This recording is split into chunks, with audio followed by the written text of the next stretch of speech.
Selamat siang Bapak Ibu dan Saudara yang dikasihi Tuhan Yesus Kristus. Shalom. Bersyukur atas anugerah Tuhan. Tadi kemarin sore saya dan istri baru pulang sekitar 3 minggu dalam pelayanan di Amerika Serikat.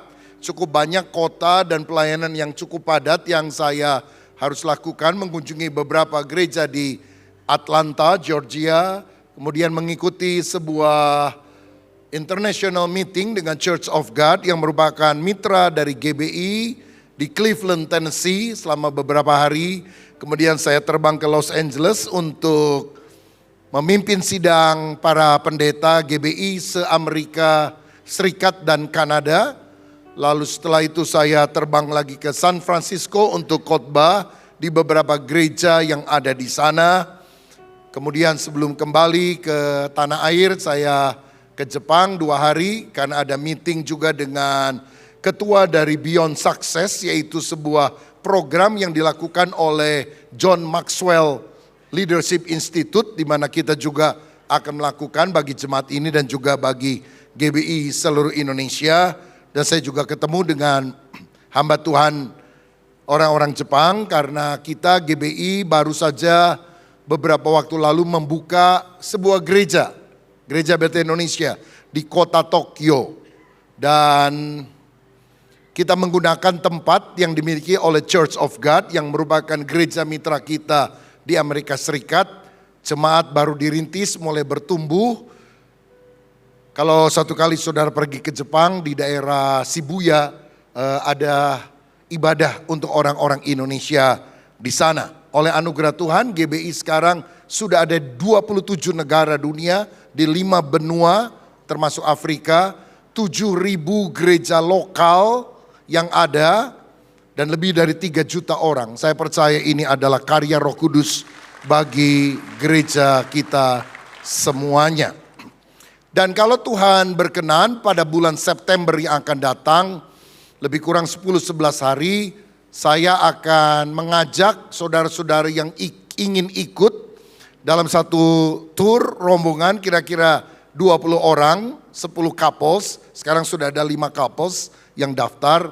Kita akan mengadakan tour rohani ke Amerika, mengunjungi Museum of the Bible di Washington DC, kemudian Sight and Sound Theater, drama musikal tentang kisah-kisah Alkitab, yang nanti September itu kita tentang Daniel di Gua Singa di Lancaster, Pennsylvania. Lalu kita akan mengunjungi Ark Encounter, tempat di mana Bahtranu dibuat sesuai ukuran asli yang ada dalam Alkitab. Creation Museum, museum tentang penciptaan alam semesta yang kita perlu pelajari juga. Dan kemudian mengunjungi kota Washington DC, New York, dan beberapa tempat yang kita mau kunjungi. Karena kita juga sedang membangun The Journey, yaitu Bible Park. Dan konsep yang ada di beberapa tempat yang kita kunjungi juga akan diimplementasikan di Bandung. Jadi kita perlu belajar ke sana. Kalau saudara ada kesempatan, ada berkat, boleh ikut. Tapi rombongannya tidak banyak saudara-saudara, karena terbatas. Dan yang paling penting dapat visa Amerikanya, ya, supaya saudara bisa berangkat. Ya, kadang-kadang ini tur rohani yang agak jarang saudara-saudara. Kalau orang mau ke Amerika jalan-jalan bisa pakai tur apa saja. Tapi kalau mengunjungi beberapa tempat secara spesifik yang saya sebutkan tadi memang jarang sekali. Tapi kalau saudara ingin ikut bisa segera daftarkan diri ke sekretariat. Mungkin minggu depan akan ada pemberitahuan kepada yang memang serius ingin mengikutinya. Daftarkan dalam waktu yang singkat karena kita segera akan mengurus segala keperluan yang ada. Puji Tuhan. 3 minggu selama saya ada di Amerika Serikat, saya juga mendengar beberapa kabar di tanah air. Dan hari ini saya mau bahas 2 hal yang viral dalam ibadah 1 dan 2 ini. Saya mau bicara soal Kristen progresif. Saya harap saudara bisa menangkap karena ini khotbah pengajaran. Kalau saudara nggak konsentrasi agak berat. Tapi biarlah saudara punya pengenalan yang mendalam akan firman. Bukan hanya senang dengan khotbah praktikal, tapi juga khotbah biblical yang berdasarkan firman. Nanti sore saya akan khotbah tentang perang Israel versus Iran, apakah akan menuju perang dunia ketiga. Tapi sore saya khotbahnya di Hyper Square 4:30 saudara-saudara. Dan tidak disiarkan di YouTube. Jadi kalau saudara mau ikut atau teman mau ikut, datang ke Hyper Square ya. Tidak disiarkan di YouTube. Mungkin saya akan khotbah tentang perang Israel dan Iran minggu depan juga di Tasikmalaya dan mungkin itu akan disiarkan lewat YouTube. Baik, kali ini saya akan menyampaikan firman dengan judul Ajaran Kristen Progresif, apakah sesuai dengan Alkitab? Kita akan baca Efesus 4 ayat 11-16 yang berbunyi demikian. Dan dialah yang memberikan baik rasul-rasul maupun nabi-nabi, pemberita-pemberita Injil maupun gembala-gembala dan pengajar-pengajar untuk memperlengkapi orang-orang kudus bagi pekerjaan pelayanan, bagi pembangunan tubuh Kristus, sampai kita semua telah mencapai kesatuan iman dan pengetahuan yang benar tentang anak Allah, kedewasaan penuh dan tingkat pertumbuhan yang sesuai dengan kepenuhan Kristus. Sehingga kita bukan lagi anak-anak yang diombang-ambingkan oleh rupa-rupa angin pengajaran, oleh permainan palsu manusia dalam kelicikan mereka yang menyesatkan, tetapi dengan teguh berpegang kepada kebenaran di dalam kasih, kita bertumbuh di dalam segala hal ke arah Dia, Kristus yang adalah kepala.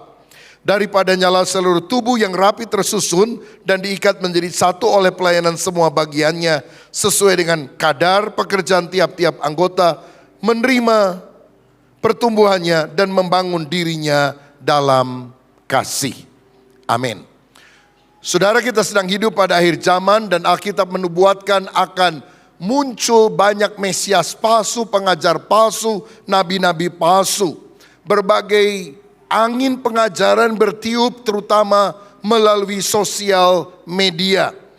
Sehingga penting sekali kita mengenal kebenaran di dalam Kristus sehingga kita tidak terombang-ambing oleh berbagai isu yang baru yang dihembuskan melalui sosial media, sebab kita harus berdiri teguh di dalam kebenaran firman Tuhan.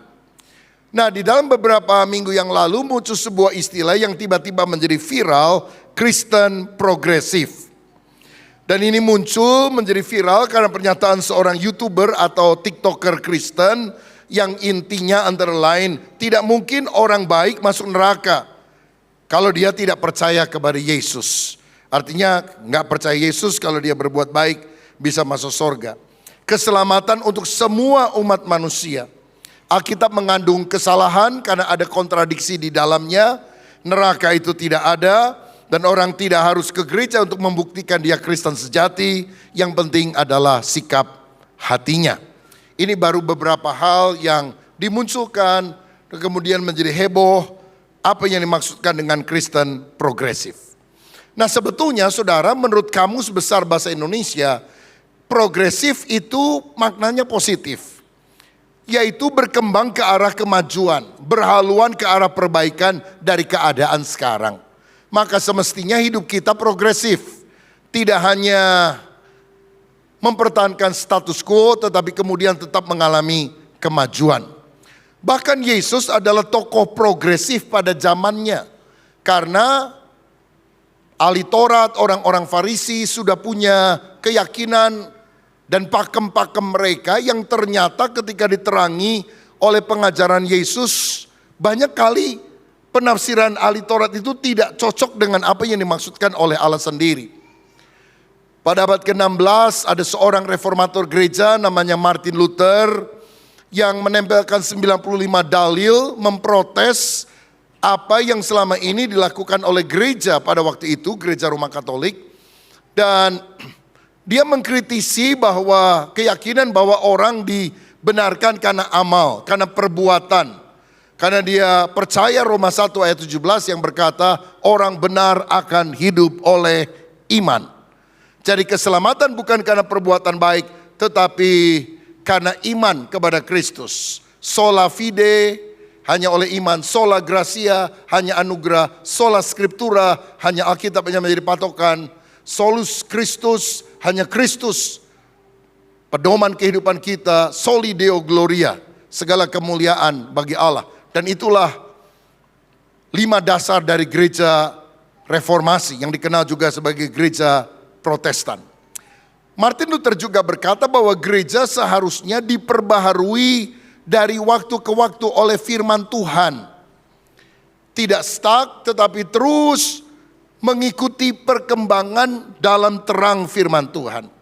Firman-Nya tidak berubah, tapi cara memahami firman harus dikembangkan secara relevan dalam setiap zaman.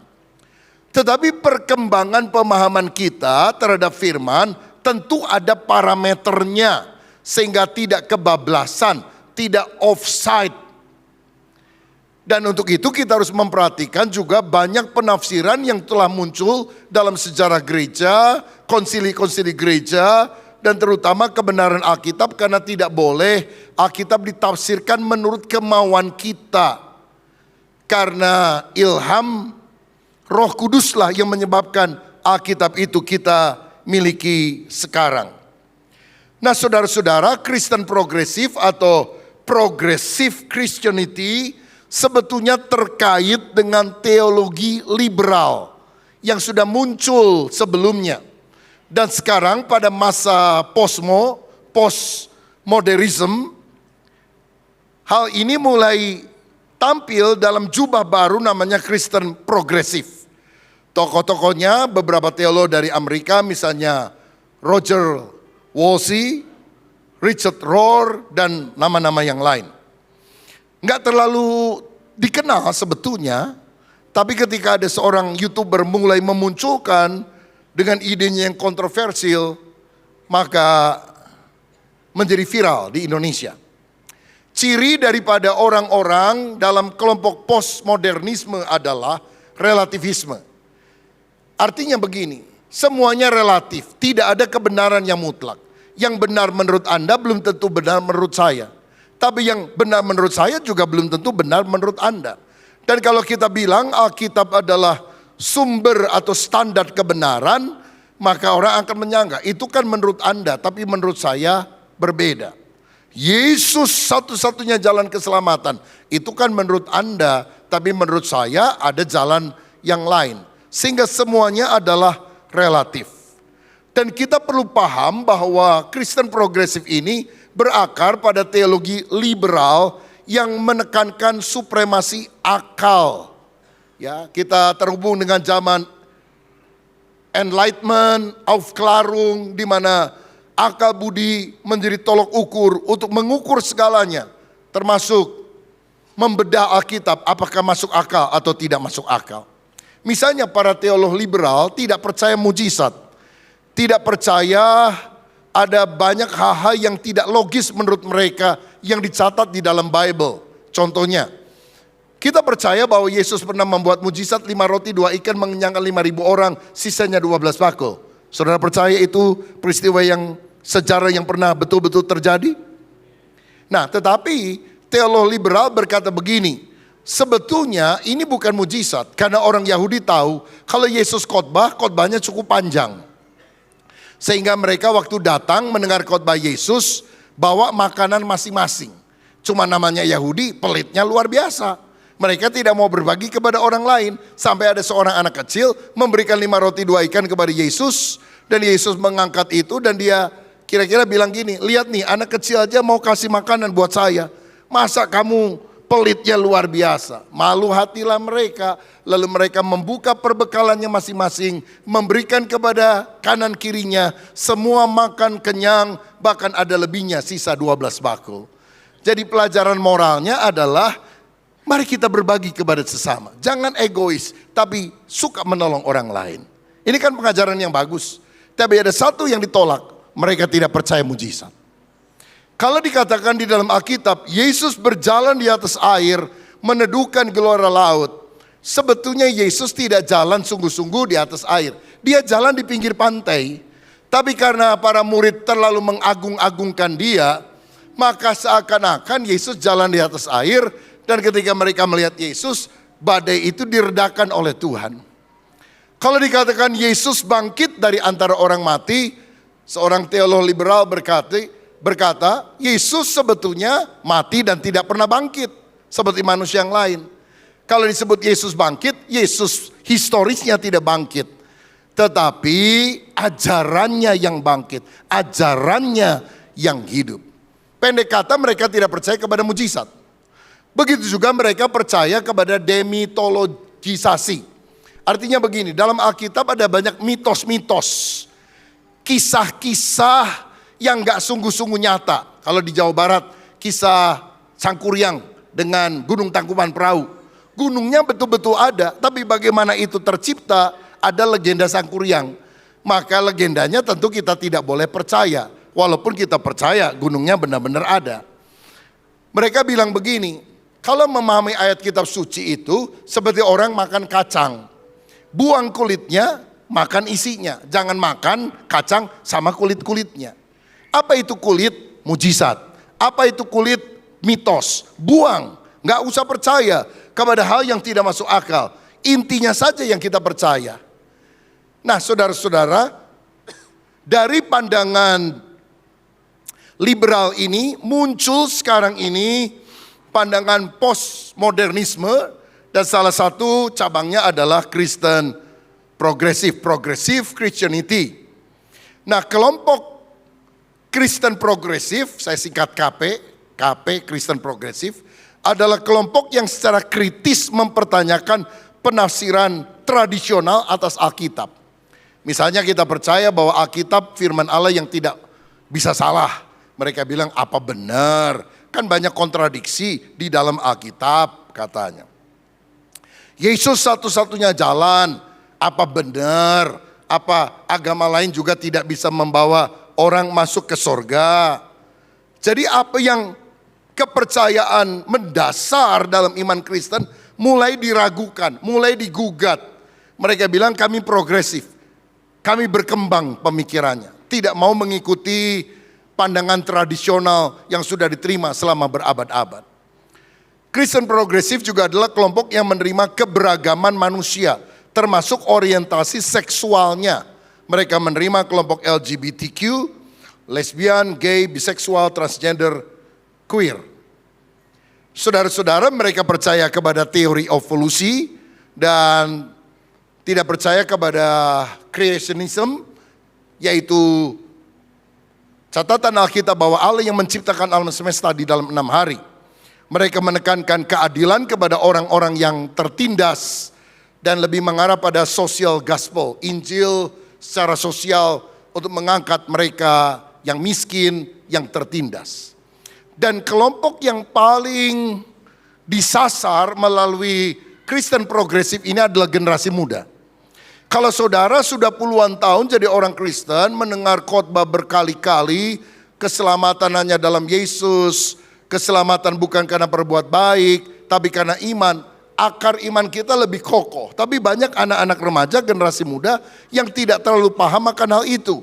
Dan dia pikir, oh benar juga ya yang mereka ajarkan, karena mereka tidak berakar di dalam firman Tuhan. Makanya saya pada hari ini akan menjabarkan ada 4 beda utama antara pengajaran Kristen progresif versus ajaran Alkitab yang sifatnya lebih konservatif. Yang pertama, mari kita melihat pandangan tentang Yesus. Menurut Kristen progresif KP, Kristen progresif tidak menekankan kealahan Yesus, tapi melihat Yesus sebagai manusia teladan yang punya moral yang baik. Yesus itu baik, perlu diteladani, dia penuh dengan kasih, dia memperhatikan umat manusia. Tetapi Alkitab menunjukkan Yesus bukan hanya manusia baik yang perlu diteladani, walaupun memang itu benar. Tetapi dia adalah firman Allah yang menjadi manusia. Yohanes 1 ayat 1, pada mulanya adalah firman. Firman itu bersama-sama dengan Allah. Dan firman itu adalah Allah. Ayat 14, firman itu menjadi daging, itulah Yesus Kristus. Kita menekankan Yesus bukan hanya manusia sejati, tetapi dia juga Allah sejati. Kita juga percaya Yesus satu-satunya jalan keselamatan. Yohanes 14 ayat 6, tidak seorang pun sampai kepada Bapa kecuali melalui Yesus yang adalah jalan, kebenaran, dan hidup. Saudara-saudara, kelompok Kristen progresif menganggap bahwa konsep Allah Bapa yang dipuaskan karena pengorbanan anaknya yang berdarah-darah di kayu salib adalah konsep pagan atau konsep kafir. Dan ini merupakan child abuse. Jadi begini, Yesus kan mati di kayu salib, mencucurkan darahnya untuk kita. Supaya apa? Memperdamaikan Allah dan manusia. Dan ketika Bapa melihat pengorbanan Yesus demi keselamatan manusia, maka dia dipuaskan dan tidak membinasakan manusia. Kelompok ini bilang, mana ada sih Bapa yang mengasihi anaknya, yang rela membiarkan anaknya mati berdarah-darah disiksa demi keselamatan orang lain. Ini kan child abuse. Nah, generasi muda kalau nggak ngerti konsep Kristen berpikir benar juga ya, kejam juga itu Allah. Tetapi Alkitab menunjukkan, Yohanes 3 ayat 16, karena begitu besar kasih Allah akan dunia ini sehingga dia mengaruniakan anaknya yang tunggal. Kenapa Allah membiarkan anaknya mati berdarah-darah di kayu salib? Karena kasihnya kepada manusia. Sebab tanpa Yesus mati untuk manusia, maka manusia semua binasa, masuk ke dalam neraka. Kelompok ini tidak mengakui kekejaman dosa. Dosa itu kejam, dosa mendatangkan maut. Dan semua orang harus mati, masuk ke dalam neraka. Dan karena Allah begitu cinta, dia harus mengorbankan anaknya. Satu-satunya manusia sejati yang tidak pernah berbuat dosa. Satu-satunya manusia sejati yang taat kepada seluruh kehendak Allah. Untuk menggantikan posisi manusia supaya kita diselamatkan. Kristen progresif tidak percaya adanya dosa warisan, dosa asal. Mereka berkata manusia pada dasarnya baik. Saudara mungkin pernah mengenal teori dari John Locke, tabula rasa, bayi lahir putih, nggak ada dosanya. Dan Yesus adalah teladan kasih, rela berkorban untuk menolong sesama. Bukan untuk menebus dosa, menghapus dosa, tapi dia adalah teladan yang kita perlu ikuti. Tapi Mazmur 51 ayat 7 menunjukkan jelas bahwa manusia itu memiliki dosa asal. Dikatakan, sesungguhnya dalam kesalahan aku diperanakan, dalam dosa aku dikandung oleh ibuku. Jadi walaupun bayi belum pernah berbuat dosa, statusnya dia adalah orang berdosa. Saya ambil contoh, kalau ada seorang istri membunuh suaminya karena suaminya selingkuh dan ketahuan, lalu istri itu masuk di dalam penjara dalam keadaan hamil besar 8 bulan, lalu bulan berikutnya dia melahirkan anak, anaknya tidak membunuh bapak, anaknya tidak melakukan perbuatan dosa, dosa perbuatan belum, tapi statusnya dia orang tahanan karena dia lahir di dalam penjara. Nah, itulah yang disebut sebagai dosa asal. Kita keturunan Adam dan Hawa yang sudah jatuh dalam dosa sehingga kita semuanya memiliki dosa warisan. Saudara-saudara, dosa itu memisahkan kita dengan Allah. Manusia bukan sekutu Allah, manusia adalah seteru daripada Allah. Dan Alkitab berkata, upah dosa adalah maut. Lalu kenapa Yesus rela mati untuk kita? Roma 5 ayat 10 berkata demikian. Sebab jikalau kita ketika masih seteru diperdamaikan dengan Allah oleh kematian anaknya, lebih-lebih kita yang sekarang telah diperdamaikan pasti akan diselamatkan oleh hidupnya. Jadi seteru musuh karena dosa itu menjadi berdamai, ada rekonsiliasi karena Yesus rela mati untuk kita. Kekejaman dosa, dosa warisan, itulah yang tidak diakui oleh kelompok Kristen progresif. Yang kedua, pandangan tentang Alkitab. Menurut Kristen progresif, Alkitab itu bisa salah. Banyak kontradiksi di dalamnya, seringkali tidak relevan dengan konteks masa kini. Contohnya apa? Alkitab kan mengajarkan pernikahan itu monogami. Satu laki-laki menikah dengan satu perempuan.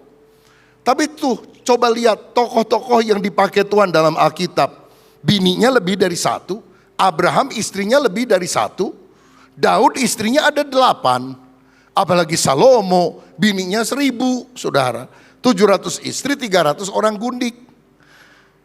Jadi kalau Alkitab bilang pernikahan itu harus monogami, sedangkan pelaku-pelaku sejarah di dalam Alkitab yang dipakai Tuhan itu poligami, kan kontradiksi Alkitab.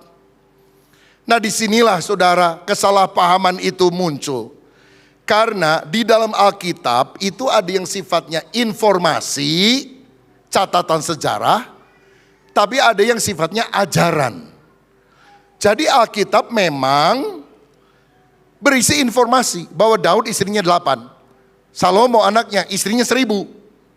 Tapi itu bukan ajaran, karena nggak ada ayat yang berkata, teladinilah Daud, terutama Salomo, binimu kalau bisa 1000, begitu. Jadi kalau nanti ada bapak-bapak ngomong gini, Pak, saya pengen kawin lagi nih. Saya cuma 2, Salomo 8, diurapi Tuhan tuh, dipakai Tuhan. Ya, dia 1000 tuh. Nah ini adalah penyalahgunaan ajaran saudara-saudara. Karena apa? Informasi, catatan sejarah bukan berkaitan dengan ajaran. Karena waktu Yesus datang, Matius 19 dia bilang, dari sejak awal nggak begitu. Awalnya Allah menciptakan pernikahan monogami. Karena kekerasan hatimu, maka kamu cerai, kamu kawin lagi. Tapi Yesus membalikkan keadaan. Dan dia mengutip lagi apa yang ditulis Kejadian. Seorang laki-laki akan meninggalkan ayahnya dan ibunya. Dan bersatu dengan istrinya. Sehingga keduanya menjadi satu daging. Karena itu apa yang telah dipersatukan oleh Allah tidak boleh diceraikan oleh manusia. Jelas Yesus menekankan pernikahan monogami. Loh kalau itu Abraham, Daud, Salomo kenapa dibiarin? Begini saudara, Alkitab itu buku yang jujur. Dan kita tahu keselamatan itu diberikan oleh Allah sebagai anugerah. Pemberian kepada orang yang sebetulnya tidak layak untuk menerimanya. Bukan karena orang-orang yang dipakai Tuhan itu suci, nggak ada dosa, maka Tuhan memakainya. Tidak, mereka itu banyak dosa, kesalahan. Tapi ketika mereka bertobat, mohon kasih karunia Tuhan. Tuhan tetap bisa memakai orang berdosa yang bertobat. Karena kita selamat karena kebaikan Tuhan. Bukan karena amal perbuatan kita. Itulah Injil, kabar baik, kasih karunia yang Tuhan berikan kepada kita orang percaya. Makanya agama membuat kita bangga dengan apa yang kita lakukan. Nih saya sudah bikin ini, bikin itu dan sebagainya. Hebat kan saya? Injil membuat kita bangga dengan apa yang Yesus lakukan. Dia mati di kayu salib untuk menyelamatkan kita ketika kita masih berdosa. Jadi walaupun tokoh-tokoh di dalam Alkitab itu bukan orang saleh, banyak dosa. Ketika mereka bertobat percaya kepada Tuhan, kasih karunia Allah dilimpahkan kepada mereka. Juga dilimpahkan kepada saya dan saudara. Kita bukan orang baik, tapi kita orang berdosa yang sudah bertobat, disucikan oleh darah Yesus sehingga Roh Kudus mau tinggal dalam hidup kita. Kita bisa dipakai menjadi alat kemuliaan Allah, menjadi terang Kristus, menjadi berkat bagi banyak orang. Amin saudara. Nah Kristen progresif juga berkata bahwa mereka menerima keberagaman manusia termasuk orientasi seksualnya. Saya jelaskan sedikit. Alkitab menunjukkan Alkitab tidak mungkin salah. Yang tadi tolong. Alkitab menunjukkan bahwa Alkitab tidak mungkin salah, sifatnya ineran, karena diilhamkan oleh Allah yang benar. Segala tulisan diilhamkan Allah. Kalau Allahnya benar, dia mengilhamkan tulisan, pasti tulisannya juga benar. Bahkan Yesus sendiri berkata, firman-Mu adalah kebenaran. Yohanes 17 ayat 17. Yesus ngomong firman Tuhan benar. Lalu ada teolog yang baru lahir kemarin sore bilang firman Tuhan bisa salah. Lah saya lebih percaya kepada Yesus bro daripada kepada Anda. Walaupun gelar mungkin berderet, profesor, doktor, karburator, kotor bocor, kedodor blobor. Saya lebih percaya kepada Yesus. Yesus bilang firman-Mu benar. Alkitab bilang Taurat Tuhan sempurna. Kan kita lebih percaya kepada Yesus daripada siapa itu orang yang ngomong Alkitab itu bisa salah. Nah, juga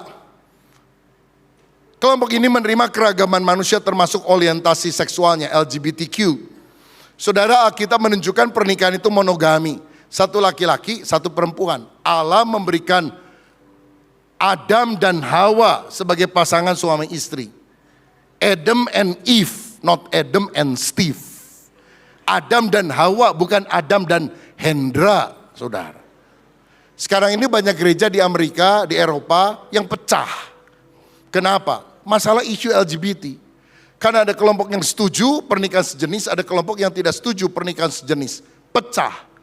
Kenapa bisa pecah? Karena di voting. Siapa setuju, siapa nggak setuju. Loh, soal pernikahan monogami itu nggak bisa di voting. Karena yang menciptakan pernikahan itu bukan gereja, bukan pendeta, Allah sendiri yang menjodohkan Adam dan Hawa. Dari sejak awalnya strukturnya sudah demikian. Orang sekarang kan lebih menekankan human rights, hak asasi manusia. Kenapa mengabaikan haknya Tuhan? Hak asasi manusia dibangga-banggakan sampai melanggar hak asasinya Tuhan. Padahal Alkitab dimulai dengan perkataan pada mulanya Allah menciptakan langit dan bumi. Jadi Allah dan firman-Nya harus lebih tinggi dari semua penafsiran manusia. Karena pusat alam semesta bukan manusia antroposentris, tetapi Allah God-sentris, theosentris. Dialah yang menentukan mana yang benar, mana yang salah. Bukan kita yang bilang Alkitab salah, yang ini benar, yang ini salah. Siapa kita yang mendewakan akal budi kita dan mulai memilih dan memilah mana yang benar, mana yang tidak benar menurut pandangan mata mereka sendiri. Saudara-saudara, saya percaya Yesus menerima orang berdosa, tapi Dia membenci dosa. Yesus mengasihi, walaupun engkau punya kecenderungan gay, punya kecenderungan lesbian, Tuhan mengasihi saudara. Yang Dia benci perbuatannya. Orangnya tidak dibenci oleh Yesus, perbuatannya. Karena kalau engkau terus berjalan dalam kesesatan itu, engkau mati masuk neraka, saudaraku. Dan Yesus sanggup memulihkan kalau kita bertobat. Yesus menerima tapi tidak menyetujui. Acceptance is not approval. Love the sinner, not the sin. Kasihi, cintai orang berdosa, tapi bukan dosanya. Apakah pada zaman Alkitab ada orang dengan kecenderungan lesbian, gay dan sebagainya? Ya.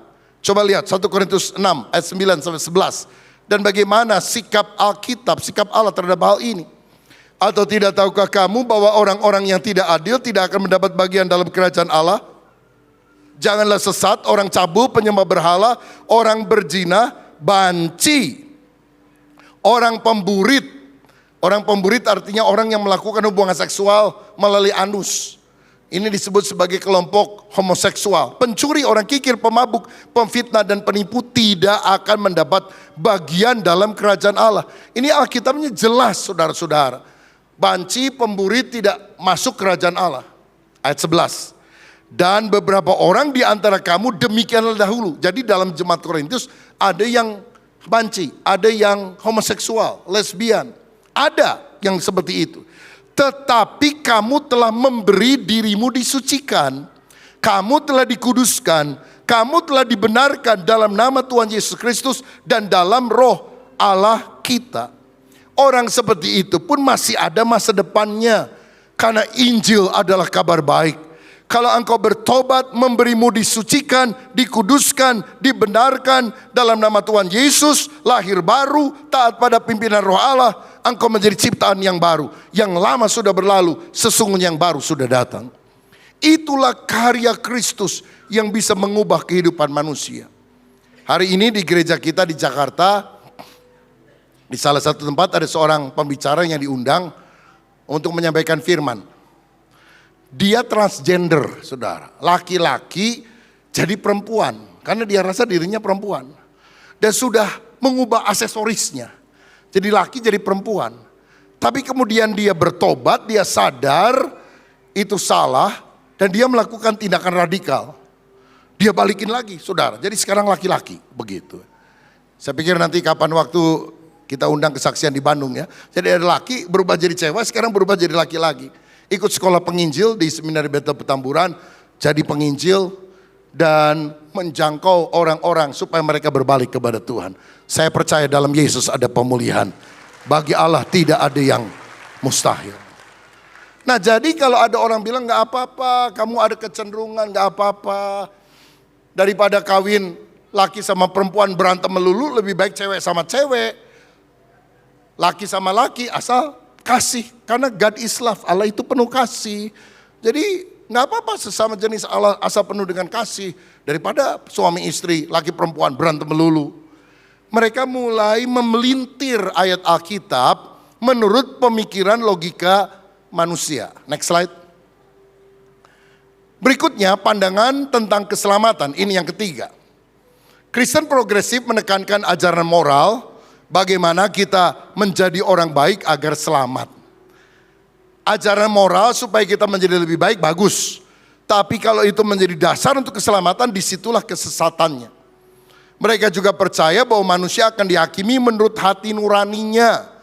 Menurut Roma 2 ayat 14-16. Jadi kalau nggak percaya Yesus, asal hati nuraninya mengarahkan mereka pada perbuatan baik, taat pada syariat agamanya, juga selamat. Dengan demikian ada dua jalan keselamatan dong.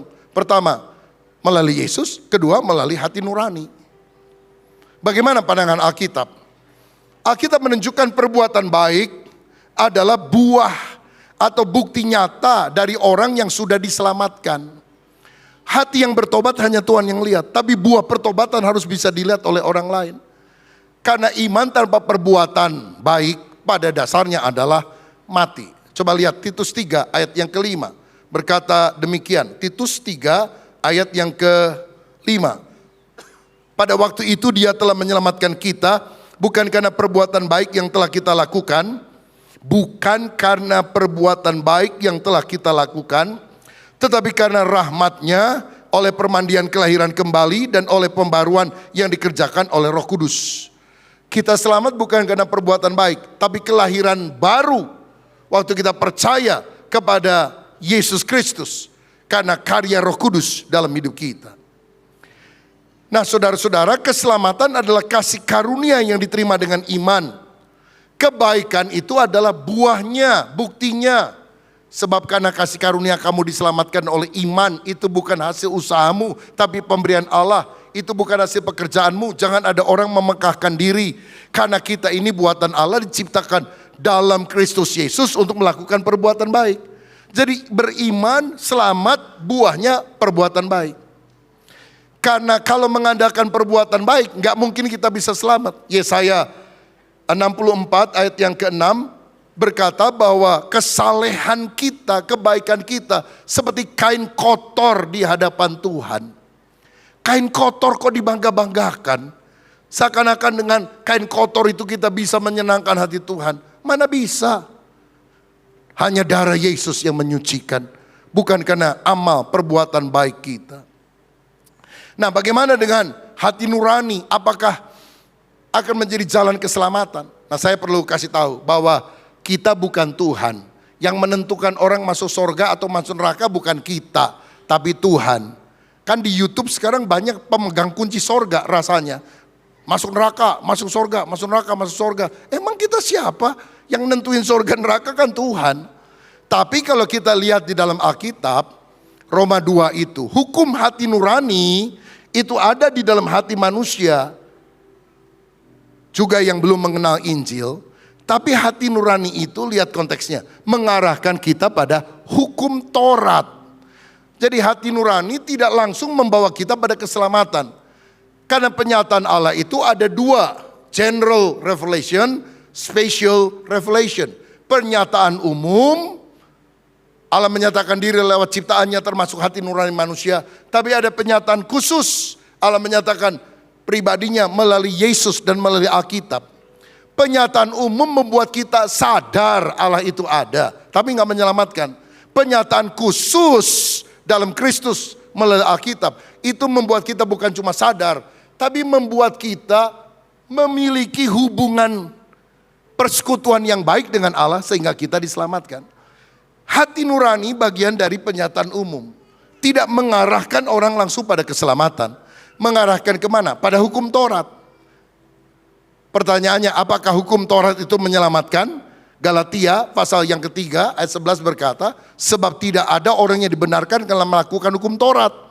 Hanya karena iman kepada Yesus Kristus. Contohnya adalah Cornelius. Cornelius itu orang Roma, dia bukan orang Yahudi.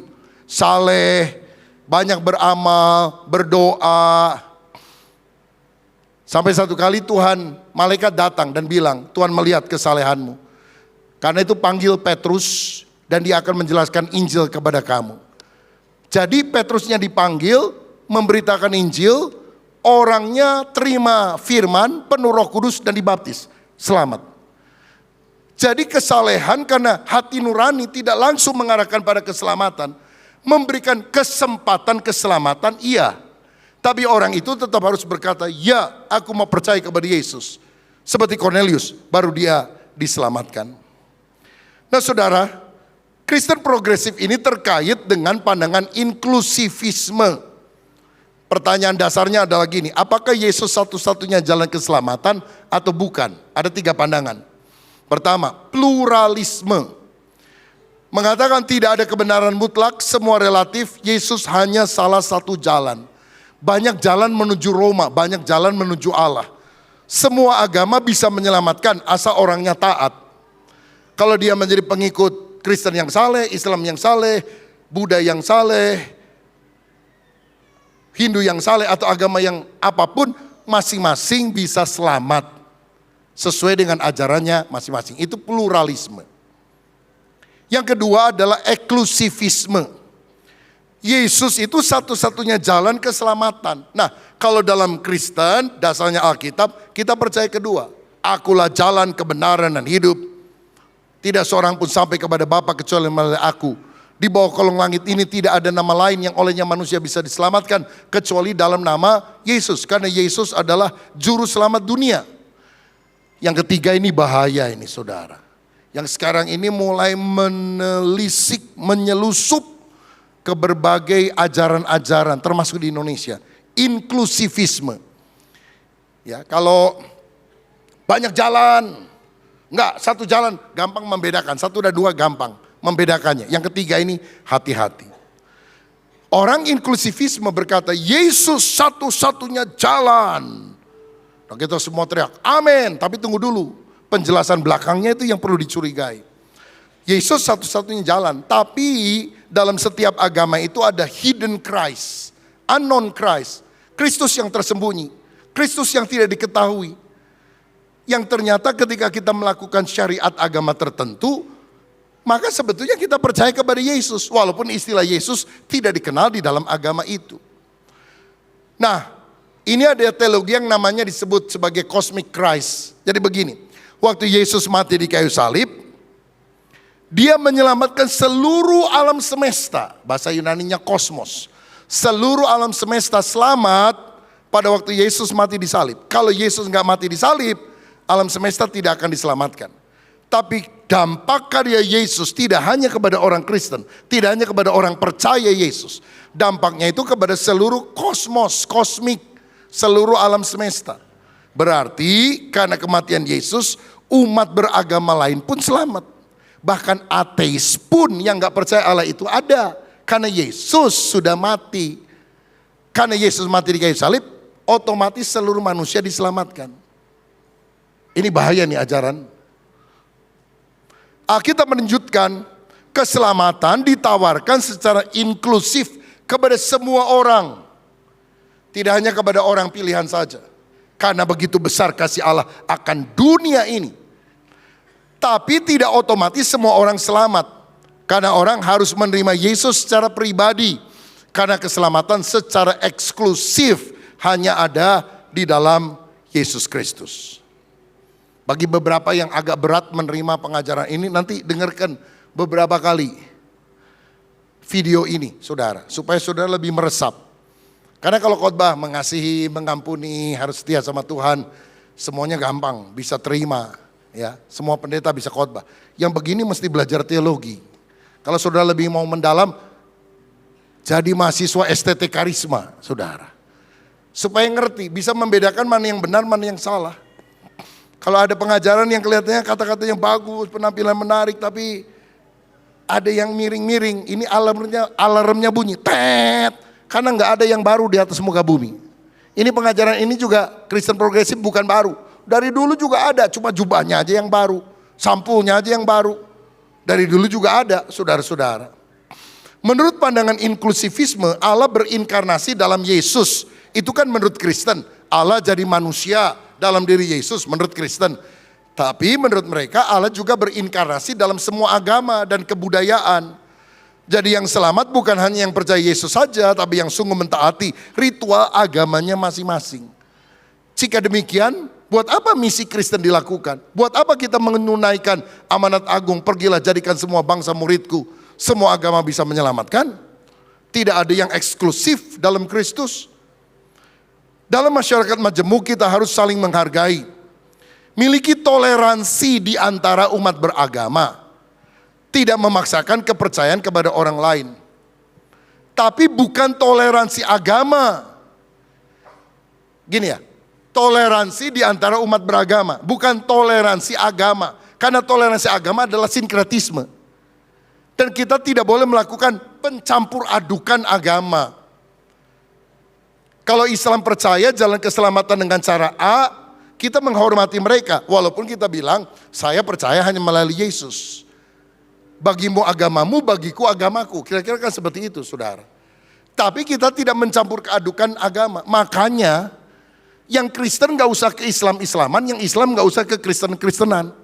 Yang bikin repot itu apa? Yang bikin gaduh itu apa? Orang Kristen jadi Islam, lalu menjelek-jelekan Kristen. Atau orang Islam jadi Kristen, lalu menjelek-jelekan Islam. Udah jangan ngomong-ngomongin mantan, saudara-saudara. Udah maju lurus ke depan aja. Kalau saudara dulu misalnya dari Islam jadi Kristen, udah jangan jelekin Islam. Pelajari Alkitab dengan baik. Begitu juga yang dulu Kristen jadi Islam, ya udah nggak usah jelekin Kristen. Karena yang dipaparkan oleh si A, si B, si C, banyak ngawurnya juga saudara sekalian. Karena dia tidak mendalami apa yang ada di dalam firman Tuhan. Toleransi antar umat beragama harus ditoleransikan agamanya. Sinkretisme tidak boleh. Kita bisa beda iman tapi satu dalam kemanusiaan dan bersatu membangun bangsa. Kalau ada kebanjiran lalu kita mau tolong orang, gak usah dilihat dia Islam apa Kristen, dia Buddha apa Kristen. Tolong aja semua orang, walaupun kita tidak satu di dalam iman, kita satu dalam kemanusiaan. Kita harus saling tolong menolong, karena kita adalah warga negara Indonesia. Yang terakhir, yang keempat, pandangan tentang sorga dan neraka. Menurut Kristen progresif, orang baik akan masuk sorga atau nirwana menurut versinya masing-masing. Jadi ajaran aneh saudara, jadi gini. Islam itu punya sorganya sendiri yang berbeda dengan sorganya Kristen, yang berbeda dengan sorganya Hindu, yang berbeda dengan sorga atau nirwananya Buddha misalnya. Ya, jadi masing-masing akan masuk sorga, sorganya masing-masing. Ini seperti rumah besar, ada kamar-kamar, menyenangkan, tapi nggak akan ketuker gitu ya. Sorganya Islam sendiri, ada bidadarinya, gitu. Sorganya Kristen beda sendiri dan sebagainya. Jadi nggak akan ada tabrakan begitu kira-kira, karena semuanya punya surga masing-masing. Pernah dengar nggak pengajaran gini? Nggak pernah dengar? Nah hari ini dengar saudara sekalian. Yang disasar itu generasi muda. Dan orang muda pikir oh benar juga ya, ada surga nggak usah tabrakan begitu. Tapi Alkitab berkata, setiap lutut akan bertelut, semua lidah mengaku. Di bumi, di sorga, di bawah bumi, Yesus adalah Tuhan. Alkitab bilang, hanya Yesus penguasa tunggal di sorga dan di bumi. Saudara percaya Yesus, selamat. Tidak percaya Yesus, engkau akan binasa. Pilihannya hanya itu. Bukan sorga dengan masing-masing kotak-kotaknya sendiri. Menurut Kristen progresif, Allah itu kasih. Jadi tidak mungkin menciptakan neraka. Paling-paling kalau orang jahat banget, lenyap dia. Seperti kambing mati kan gak masuk surga neraka. Kucing, anjing mati, anjing kamu suka nyolong makanan tetangga, masuk neraka. Kan gak begitu. Anjing binatang mati, lenyap. Manusia jahat gak masuk neraka, disiksa selamanya. Enggak, lenyap gitu saja. Bahkan mereka percaya semua akan diselamatkan. Semua manusia pada akhirnya akan diselamatkan. Walaupun mungkin beberapa melewati api penyucian atau apapun namanya, bahwa manusia harus menebus dosanya. Jadi begini, kalau ada orang sudah berdosa, ya akan dihukum dalam api penyucian 10 tahun, 100 tahun, 1000 tahun, 10.000 tahun, sampai dosanya lunas. Baru kemudian semuanya masuk sorga. Jadi intinya semua akan masuk sorga, tapi melalui penyucian tersebut. Pertanyaannya, jika demikian, apa maknanya Yesus penebus dosa? Kalau orang harus menanggung dosanya sendiri, buat apa Yesus mati? Apa artinya menebus dosa? Menebus dosa artinya menggantikan kita supaya kita yang seharusnya binasa tidak jadi binasa. Karena Yesus yang sudah menggantikan posisi kita. Dalam Kristus tidak ada lagi penghukuman. Saudara-saudara, bahkan ada Kristen progresif yang lebih ekstrim bilang, pada akhirnya bukan cuma manusia semua diselamatkan, setan pun akan selamat. Dahsyat nih saudara. Karena apa dasarnya? Allah itu kasih. Anak baik, anak nakal semuanya tinggal di rumah begitu. Kan Bapak kasih. Alkitab berkata, Dia memang Allah yang kasih, tapi Dia juga Allah yang adil, Allah yang kudus, Allah yang murka terhadap dosa. Yang tidak percaya akan dicampakkan ke dalam neraka. Itu yang dicatat Alkitab, Wahyu 21 ayat 8. Tapi orang-orang penakut, orang-orang yang tidak percaya, orang keji, orang pembunuh, orang sundal, tukang-tukang sihir, penyembah berhala, dan semua pendusta, mereka akan mendapat bagian mereka di dalam lautan api yang menyala-nyala oleh api dan belerang. Inilah kematian yang kedua. Siapa yang kita mau percaya? Alkitab yang jelas-jelasan menulis tentang sorga dan neraka? Ataukah ada orang yang berkata, sorga sih ada, neraka nggak ada. Ya kalau memang begitu enak juga saudara ya. Manusia kan memang yang enak-enaknya mau, yang kagak enak nggak mau. Tapi berarti itu kan kita mengotak-atik firman dengan logika kita. Lalu memilih dan memilah mana yang saya sukai, mana yang saya tidak sukai. Bukannya taat pada otoritas Alkitab. Jadi konklusinya gimana? Galatia 1 ayat 6-8. Aku heran bahwa kamu begitu lekas berbalik daripada Dia yang oleh kasih karunia Kristus telah memanggil kamu dan mengikuti suatu Injil lain yang sebenarnya bukan Injil. Hanya ada orang yang mengacaukan kamu dan yang bermaksud untuk memutarbalikkan Injil Kristus. Tetapi sekalipun kami ataupun seorang malaikat dari sorga yang memberitakan kepada kamu suatu Injil yang berbeda dengan Injil yang telah kami beritakan kepadamu, terkutuklah dia. Paulus bilang kalau ada orang memberitakan Injil lain, bukan Injil kasih karunia, bahwa kita selamat karena anugerah Tuhan, terkutuklah dia. Walaupun yang memberitakannya malaikat loh saudara sekalian, apalagi cuma teolog dan sebagainya. Roma 8:16 ayat 17-18. Tetapi aku menasihatkan kamu saudara-saudara, supaya kamu waspada terhadap mereka yang bertentangan dengan pengajaran yang telah kami terima, menimbulkan perpecahan dan godaan. Sebab itu hindarilah mereka. Sebab orang-orang demikian tidak melayani Kristus Tuhan kita, tetapi melayani perut mereka sendiri. Dan dengan kata-kata mereka yang muluk-muluk dan bahasa mereka yang manis, mereka menipu orang-orang yang tulus hatinya. Hati-hati dengan yang pinter ngomong, waduh menarik, oh rasional, masuk akal. Tapi menipu orang yang tulus hatinya, yang bodoh karena tidak pernah belajar firman Tuhan dengan baik. Respon kita bagaimana? Pertama, hiduplah dalam firman. Teguh dalam iman, lawan ajaran sesat. Bisa mempertanggungjawabkan apa yang saudara percaya. 1 Petrus 3 ayat 15. Tetapi kuduskanlah Kristus di dalam hatimu sebagai Tuhan. Siap sedialah pada segala waktu untuk memberi pertanggungan jawab kepada tiap-tiap orang yang meminta pertanggungan jawab daripada kamu tentang pengharapan yang ada padamu. Tapi haruslah dengan lemah lembut dan hormat. Kalau orang nanya, saudara harus bisa jawab. Itulah tugas seorang apologet yang mempertahankan, membela kebenaran-kebenaran Alkitab dengan rasionya, tapi dengan bahasa yang santun, bukan memaki-maki orang, saudara. Yang kedua, hidup dipimpin oleh Roh Kudus. Akhir zaman banyak penyesatan. Waktu Yesus mau naik ke surga, murid tanya, kapan engkau akan memulihkan kerajaan bagi Israel? Kapan Mesias datang? Kapan Mesias datang kembali? Yesus bilang kamu gak perlu tahu waktunya. Yang penting kamu penuh dengan Roh Kudus. Karena kamu akan menerima kuasa Allah dan kamu akan menjadi saksi.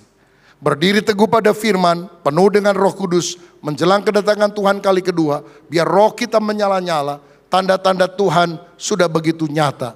termasuk perang Israel melawan Iran. Bisakah memicu perang dunia ketiga? Dapatkan jawabannya sore hari ini dalam ibadah di Hyper Square.